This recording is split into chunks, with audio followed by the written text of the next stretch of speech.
Hi, I'm Annie Novak, manager of the Edible Academy, and we are at the New York Botanical Garden. And I'm Paris Lalakata, head of plant education at the SIL, and we are here to answer your top spring gardening questions. So Annie, one of our first questions that we received was, how do you not get overwhelmed when starting your garden, especially for beginners?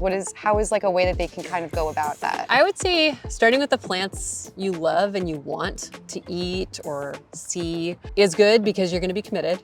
I really like using perennial plants. Lavender is a good example of that. A plant that's going to be planted once and then grow year after year, yield year after year, is a little less work for starters than something like lettuce, which you have to plant annually. You have to plant it every season. I also really love perennial herbs like lavender or sage, rosemary, thyme. These are all plants that give you a lot of bang for your buck in terms of space. So you can put in one plant. I mean, this is just one plant that's taken a couple of years to grow and get big and bushy, and has lots of uses. I mean, this is something you can dry and save through the winter. You can use fresh in lemonade or in a cocktail.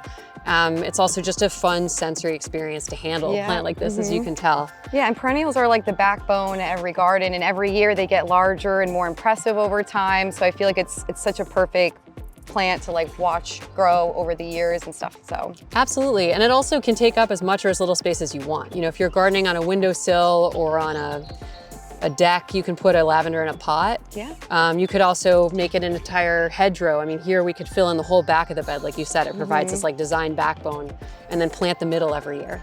Thanks, Paris. That was a lot of fun. Thanks for coming visiting the Edible Academy. I love the New York Botanical Garden and the Edible Academy. Thank you all so much for tuning in, and stay tuned for more spring gardening content from the SIL and New York Botanical Garden. Bye, plant parents.